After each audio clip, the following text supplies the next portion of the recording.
Le soleil par la fenêtre illuminait la pièce, sur le visage pépère de notre merveille de héros, encore au repos. Mais qu'est-ce? N'est-il pas déjà 9 heures qu'il roupit sans un leurre? Rieur et paresseux, qu'il pleut, qu'il vente, mais qu'il se réveille, merde!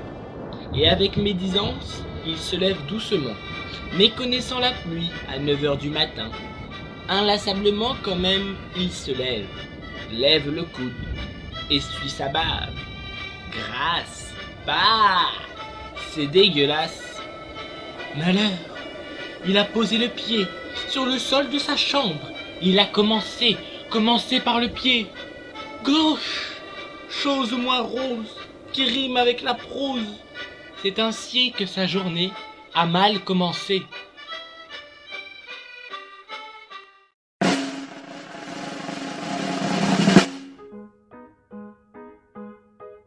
Une journée mal entamée s'annonçait.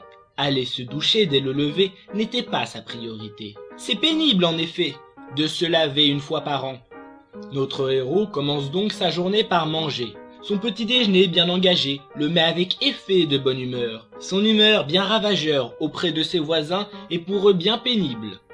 10h07, notre héros part prendre l'air.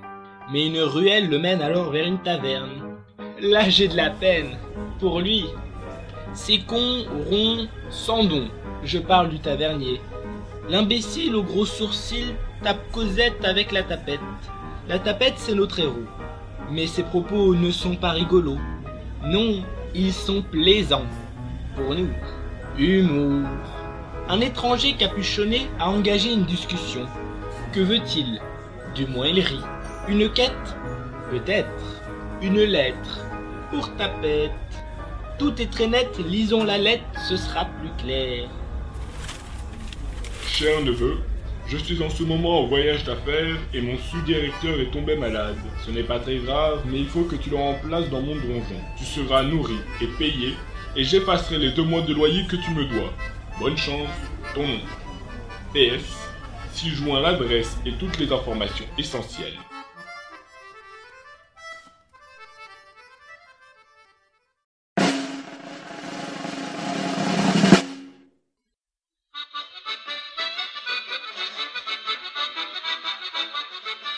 Voilà notre preux peureux qui se casse à dos d'âne.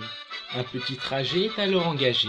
Enfin arrivé à l'entrée, un gobelin lui montre le chemin. C'est un beau donjon, gravures, sculptures, statues, grands murs. C'est clair qu'on se perd dans ce vaste donjon. On a même l'impression de tourner en rond. Nous y sommes, votre bureau. Mais que devrais-je faire? Prendre des décisions pour faire marcher l'économie du donjon. Allez, assez perdu de temps. Réunion dans 2 minutes dans la salle de réunion. C'est la salle d'en face. 4 minutes plus tard, dans la salle d'en face. Excusez-moi du retard. Je me suis perdu.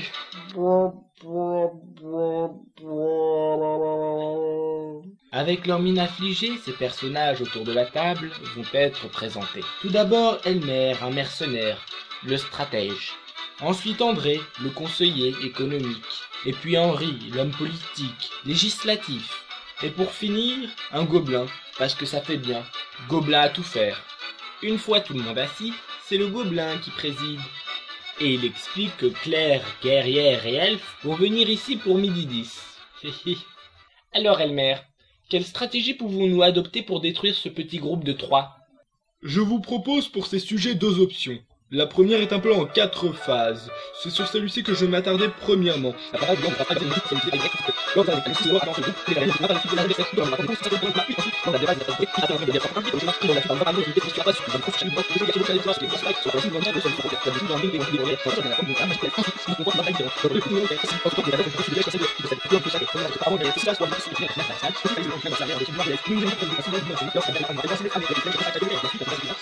Nous nous occuperons du dernier survivant déjà affaibli. Oui, pas mal. Et la deuxième option? Bourrinage dans le tas, simple et basique. Alors que décidez-vous?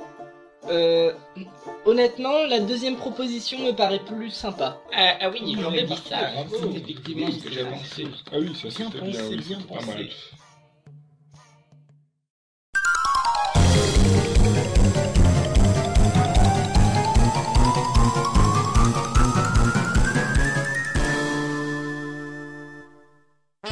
Dans la salle de réunion, des miroirs magiques sont réunis, ce qui permet de suivre à la trace les malveillants qui rentrent dans le donjon.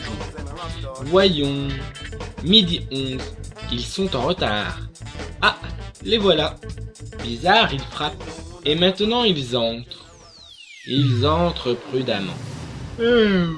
C'est presque ennuyant. Le bourrinage qu'on attend émanera normalement de devant. Ah, on les entend. Que le spectacle commence!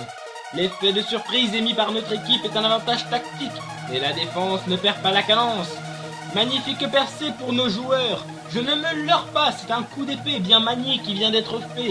Et c'est une tête, celle de Claire, qui vole dans les airs, suivie par celle de la guerrière, et même de l'elfe.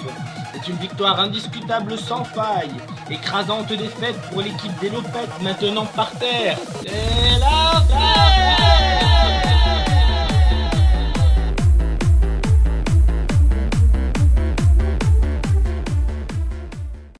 Après nettoyage et balayage des cadavres, une nouvelle réunion dans une salle du donjon.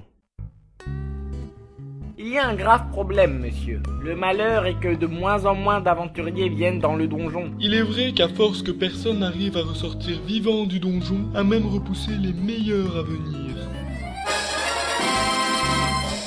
J'ai une idée géniale. Quoi? Qu'est-ce? On pourrait envoyer des hommes qui diront qu'ils ont réussi à trouver une des salles du trésor. Et tout plein de trucs. Ce n'est pas très honnête, mais ça me paraît légal. Quelques jours plus tard, la nouvelle a fait du trajet, et déjà un groupe d'aventuriers vient d'arriver. Mais un problème semble déjà se poser. Quoi? Des aventuriers sont là et nous ne le savions pas?